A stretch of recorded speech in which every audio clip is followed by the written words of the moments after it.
নমস্কাৰ সকলোলৈকে পুনৰবাৰ স্বাগতম জনালোঁ। আজি আমি আলোচনা কৰিবলৈ লৈছোঁ নতুনকৈ পঞ্চায়তে পোৱা কিছু দায়িত্ব সম্পৰ্কত।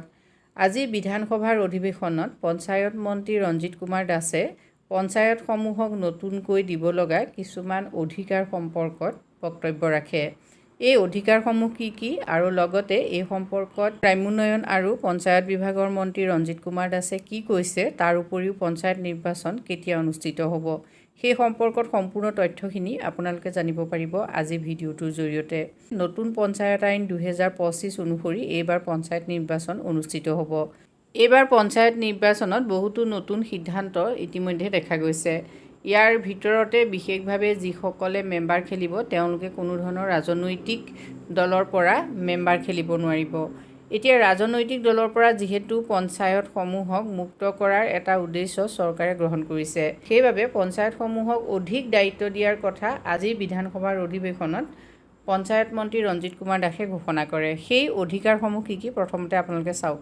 জিলা পৰিষদৰ কিছু ক্ষমতা কৰ্তন কৰি এইবাৰ অধিক ক্ষমতা প্ৰদান কৰা হ'ল পঞ্চায়তক। পূৰ্বতে হাট বজাৰৰ নিবিদা আহ্বান কৰাৰ অধিকাংশ ক্ষমতা জিলা পৰিষদৰ ওপৰত অৰ্পণ কৰা আছিল। এই প্ৰথমটো সলনি কৰি জিলা পৰিষদৰ পৰিৱৰ্তে পঞ্চায়তসমূহক এই সুবিধা প্ৰদানৰ হেতু এইবাৰ প্ৰথমবাৰৰ বাবে অসম বিধানসভাত এই সন্দৰ্ভত সংশোধনৰ কথা উত্থাপন কৰে। ইতিমধ্যে অসম বিধানসভাই জিলা পৰিষদৰ পৰা ক্ষমতা কৰ্তন কৰি পঞ্চায়তক অৰ্পণ কৰিছে। ইয়াৰ উপৰিও এইবাৰ বিধানসভা অধিৱেশনখনতে পঞ্চায়ত আইনখন সলনি কৰি 3টা ধাৰা নতুনকৈ সংশোধন কৰা হৈছে।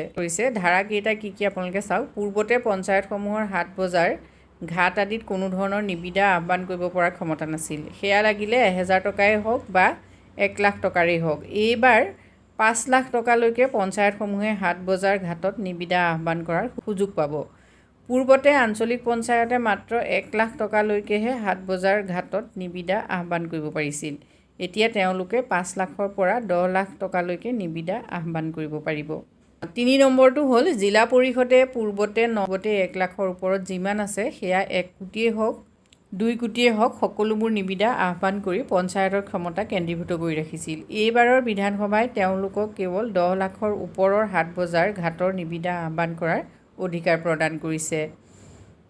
পঞ্চায়তৰ ক্ষমতাৰ বিকেন্দ্ৰীকৰণো এইবাৰৰ বিধানসভাৰ অন্যতম এটা ব্যৱস্থা। এইবাৰ যিহেতু পঞ্চায়তসমূহ অৰাজনৈতিকভাৱে গঠিত হ'ব আৰু ইয়াত কোনো ৰাজনৈতিক দলৰ প্ৰাৰ্থী নাথাকিব, সেয়েহে নিৰ্বাচনৰ পূৰ্বে তথা পঞ্চায়ত গঠন হোৱাৰ প্ৰাকক্ষণত পঞ্চায়তসমূহলৈ ক্ষমতাৰ বিকেন্দ্ৰীকৰণৰ উপহাৰ আগবঢ়াইছে বিধানসভাই, যাতে সভাপতি সদস্যসকলে পঞ্চায়তসমূহৰ কাম কাজ সুন্দৰকৈ চলাব পাৰে।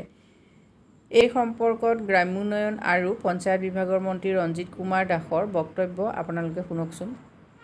পঞ্চায়ত আইন আছিলে, সেই পঞ্চায়ত আইনখনত পঞ্চায়তক যি ধৰণৰ মান্যতা দিব লাগিছিলে পূৰ্বতে সেই মান্যতা দিয়া হোৱা নাছিলে। আৰু তাৰ বিপৰীতে দেখিছিলোঁ আমি যে জিলা পৰিষদত যে আমাৰ পঞ্চায়তৰ ক্ষমতাসমূহ জিলা পৰিষদে ব্যৱহাৰ কৰি আছিলে।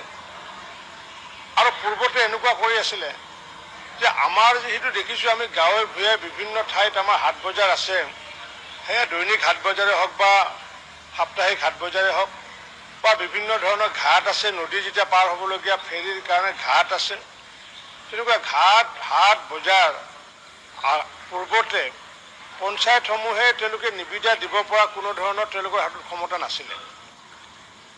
আৰু পূৰ্বতে আছিলে কি আঞ্চলিক পঞ্চায়তসমূহ অৰ্থাৎ ব্লক লেভেলত সৰ্বাধিক 1 লাখ টকাৰহে নিবিদা আবেদন দিব পৰা ক্ষমতাটো আছিলে।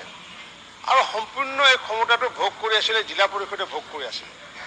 অৰ্থাৎ যিকোনো এখন 1 কোটি টকাৰ বজাৰে হওক 10 লাখ টকাৰ বজাৰে হওক বা 50 লাখ টকাৰ বজাৰে হওক তাৰ নিবিদাসমূহ দিছিলে, জিলা পৰিষদসমূহ দিছিলে। আৰু দিয়াৰ ফলস্বৰূপে পঞ্চায়তৰ যি ক্ষমতা সেই ক্ষমতা যি বিকেন্দ্ৰীকৰণ কৰিবলগীয়া আছিলে বিকেন্দ্ৰীকৰণ হোৱা নাছিলে। যাৰ কাৰণে এইবাৰ আমি নতুনকৈ সিদ্ধান্ত লৈছোঁ 5 লাখ টকালৈ যিমান ধৰণৰ নিবিদা হ'ব হাট বজাৰ ঘাট এইবোৰৰ ক্ষেত্ৰত পঞ্চায়তে নিজাববীয়াকৈ নিবিদা দিব পাৰিব, নিজে টেণ্ডাৰ কল কৰিব পাৰিব, নিজে এলট কৰিব পাৰিব। 5 লাখৰ ওপৰত যি হ'ব 5 লাখৰ পৰা 10 লাখৰ ওপৰত সেই আঞ্চলিক পঞ্চায়তে দিব পাৰিব। পূৰ্বতে সেই আঞ্চলিক পঞ্চায়তৰ ক্ষমতা মাত্ৰ 1 লাখ আছিলে, পঞ্চায়তৰ 1 টকাও নাছিলে। আৰু 10 লাখৰ ওপৰত যিবোৰ বজাৰ হাট ঘাট থাকিব সেইবোৰ জিলা পৰিষদে দিব পাৰিব। আৰু সেইকাৰণে এই এমেণ্ডমেণ্ট আমাৰ পঞ্চায়ত এমেণ্ডমেণ্ট এক্ট 2025ৰ যিটো 3টা ধাৰা 105 নং ধাৰা 108 নং আৰু আমি 109 নং ধাৰা আমি সলনি কৰি আমি পঞ্চায়তক অধিক ক্ষমতা আমি অৰ্পণ কৰাৰ ব্যৱস্থা কৰিছোঁ।